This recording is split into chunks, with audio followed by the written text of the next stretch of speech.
Right, what's going on, everybody? This is Peter Renner, writer of Dollar Bin Digging over at comicbookinvest.com. This is my video that I'm going to do for this week's article. Just cover a few things that I picked up from Dollar Bins this week, mostly out at the flea market, but let's just run down the list and see what I got. So, just going to do this pretty quick, just try to keep this video short. First one up, I've got this Uncanny XMen, a 354, this variant. I believe this is like a 1 in 4. They were doing very small, like incentives, almost kind of like variants at this time, whereas 1 in 4 would earn you this cover. I think it's a Chris Picalo. I don't know if I'm saying Picalo. I'm saying his name properly. But what else interested me about getting this book was that in the bag and board was this Xavier Institute for Higher Learning diploma that is unsigned, so I could write my name in there, or my son's if I decided to, and I think it would be pretty cool to frame it, put up on the wall. But regardless, for $1, I would have paid just for the diploma, let alone getting this cover as well. So I thought that was kind of cool. Also out there at the flea market, I grabbed myself a couple of these ASM. What is this? 546. I know this isn't really the first appearances of Mr. Negative or Jackpot. I mean, you can make an argument first full and all that, but I don't like to play those games of semantics over what's what. They're in here. It's early. Doesn't matter. I like them, so I grabbed 2 of them because I believe that first is in that free comic book day book, which I've also found out there, and you should also keep an eye out for. But I don't know. I saw those out there, so I figured I'd grab them. Another oddball book that also drew some interest to me was this Marvel Comics, but this is Disney. It's a Toy Story book. I don't know. Not seen this before until this weekend, so I figured I'd grab it and see what was what. I mean, it's a newsstand. It's not in perfect condition, but I thought it was interesting, so I figured I'd check it out and see what was going on with this Disney Comic Hits book. I mean, I don't think the whole run was about Toy Story. This seems like it might be more of an anthology series where, they might have done a movie per book or something like that. But I figured I'd take a look into that one maybe for this week.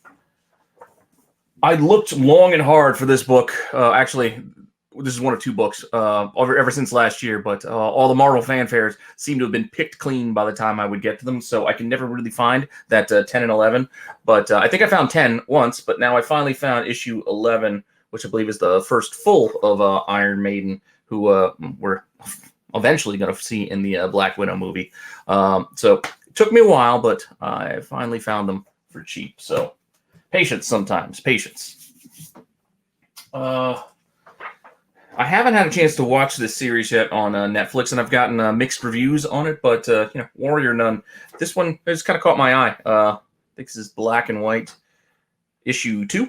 From 1997. It again, it just had like a classic indie kind of look to it with this what appears to be a painted cover. So I figured I'll grab this for cheap. I don't think this does much, but it just kind of caught my eye, and I thought it was pretty cool. This Antarctic Press version. All right, let's see what else we got here. Now I know I picked this one up before. That and along a few of this this era of Avengers. This is, what is this, 344? I believe this is, there's a swordsman appearance here. Well, it's a Black Knight book. I believe this might be first Proctor, which is like another version of Black Knight.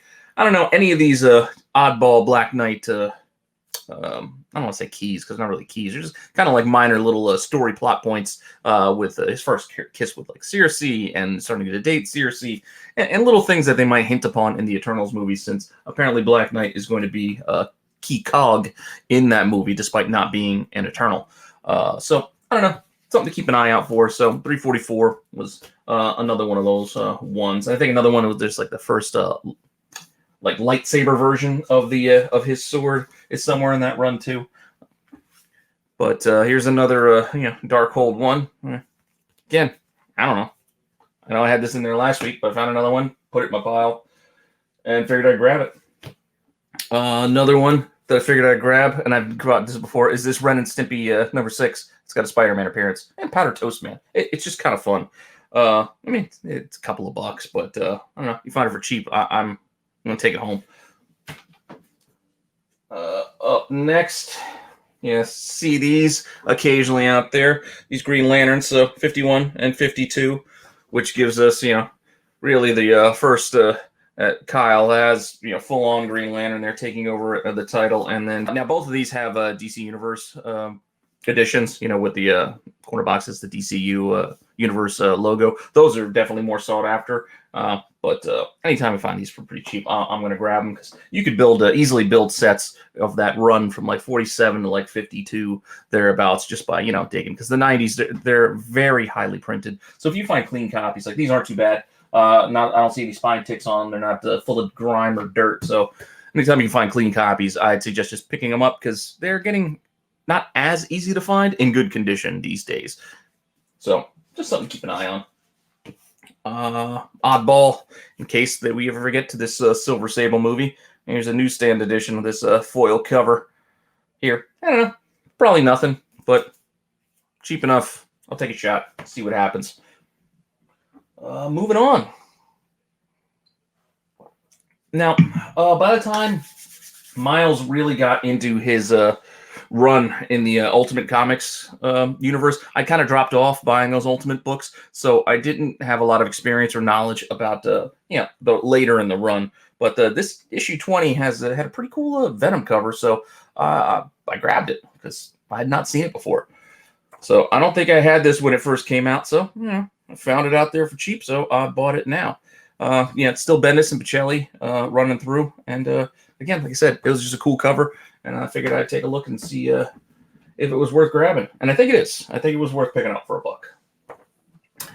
As was this Heir to the Empire 5. Now, I believe this is the version that you would find maybe packaged with the toy. It's a 30th anniversary, I believe, edition of it. So I'm pretty sure that's where this came from.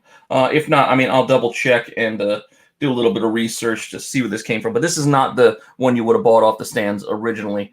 This is a separate edition of this number 5. Now, I know number 1 is more the sought-after Heir to the Empire book, with Thrawn and Mara Jade even. But I don't know, oddball books like this, I would just grab and figure it out later. Always grab Sienkiewicz Moon Knights when I find them. So issue 9, not sure if I have this one or not, but again, I see these out there for $1. I'm buying them and I'm bringing them home and I'll figure it out later. As will I with these Conan covers. Conan's heating up again, so keep an eye out for these the actual, not want to say actual artists, but like Jim Lee has this cover here. I think he might have done 1 or 2 more throughout the run. There's a McFarlane right around this range, and Portatio as well. And I always look for those because those image guys, those the artists that I grew up with. So seeing them do Conan was a treat. So keep an eye out for those and grab them when you see them. All right, going back to Miles, issue 11. This obviously saw some heat not that long ago. This copy's a little dirty, so it could use a cleaning. There's a bunch of spine ticks, but still, for $1, I wasn't just going to leave it there. I figured I'd grab it and see what I could do to clean it up a little bit, and I don't know, put it aside for later. Again, this Miles handcuffed issue got really hot right there with what happened to George Floyd. I don't know if this got hot definitely because of it or if it's just a combination of things, but that's when this seemed to heat up, and it's kind of cooled down a bit since then. But again, this is still not easy to find. So when you do find these Spider-Man Miles issues, I suggest picking them up. Going back, I know I've hit on these, X-Men Phalanx books before, but whatever you want to pick as their first appearance, whether 305, 306, or 312, all right in that run, you get little teases and tastes of what they may come. And maybe this is something we might see, in the MCU or even back in the comics again. But they were an interesting villain, for the X-Men with this techno kind of a virus thing. Plus, this is a newsstand, so I figured it was worth grabbing just in case.